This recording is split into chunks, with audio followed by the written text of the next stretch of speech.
Yo guys, welcome back to another video. In today's video we'll be talking about Tropical Storm Enrique in the Pacific Ocean. And it is now 45 knots, which is 50 miles an hour. Minimum central pressure is 1,200 millibars, located at 15.7 degrees north and 102.8 degrees west. Movement west-northwest. So guys, we'll be looking at Enrique. And it's 50 miles an hour. Stop. So guys, this is Enrique's cone that's coming up. It's 50 miles an hour now. It's projected to get to a hurricane by the time it moves out along the coast. So obviously, this is going to be a hurricane with winds of probably about, I'm going to guess, about 80 to 90 miles an hour. So a strong hurricane, strong category 1, maybe a strong category 2. But I don't think we're going to get a category 3 peak anymore, to be honest. But if this storm does really rapidly intensify, I think that this storm could become a major hurricane, our first one in June. It is possible for the Eastern Pacific to have a major hurricane in June. So this is Enrique's path. Enrique is the storm name. It's meant to get up. It's meant to be a long tracking system actually. So it's meant to be, it's not really going to be making landfall, because of, by the time it gets north of California, the conditions are going to be unfavourable. You're going to have some strong winds here, you're gonna and that's gonna completely tear the storm to bits.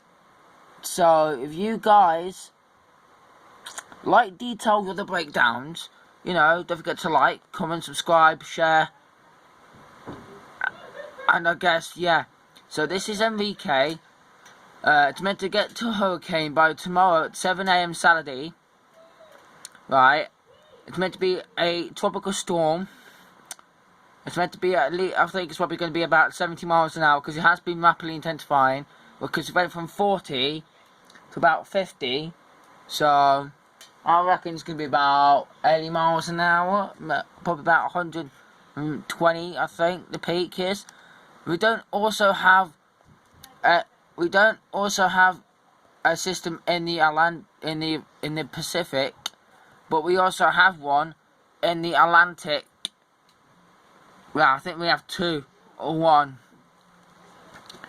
We just have one in the Atlantic, and today that's potential system far south, but they are not giving it a 40% chance no more, because some strong African plumage has really decreased the thunderstorm cloud tops on this storm. And obviously it's now, I think it's a 30% chance they've downgraded it, or 20%, I don't know. But if this, the models are predicting that this storm is going to form. But if the dry air carries on the way it is, then honestly I don't think it will form. But it can form anywhere. It can form anywhere in this long center cone. So, as it says here, disorganized showers and thunderstorms over the far eastern Atlantic are associated with a strong tropical wave. Development, if any, of the system should be slow to occur due to the next several days, due to expected to move west-northwest west-northwestward at 15 to 20 miles an hour across the tropical eastern Atlantic and the central Atlantic through the middle of next week. Formation chance to 10% and 20%. So this was a 40% chance yesterday, but now because of dry air, heavy winds, wind shear. Well, I don't think wind shear is actually impacting the storm. I think it's just dry air, and that's what leaves as an open circulation. But I honestly think this is going to be a subtropical, even though it's in like warm waters. Like, it's only in at least 26 to 27 degrees Celsius water, so it is alright, I guess, for tropical development. But I guess you just wanna leave everything alone. Right, Typhoon Champi. Right, Typhoon Champi.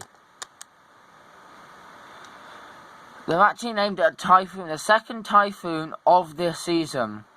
And obviously, if you guys were from my older channel, you will know that I've covered all the storms like Surigay, Saroja, Herman, who else? Taute. I also covered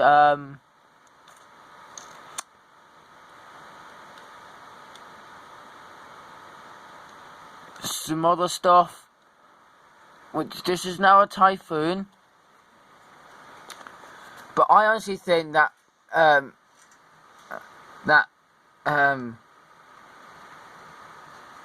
the system in the Pacific Ocean is meant to be a lot stronger than this storm, to be honest.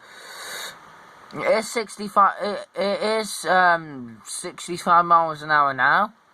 It's meant to get to 70 in a bit, and then 85, which is about 85 miles an hour. So that's its peak. It's meant to get up to, and then it's meant to be rapidly weakening at this point from 85 to 80, then 80 to 65, and from 65 is meant to really rapidly weaken as soon as it gets up north.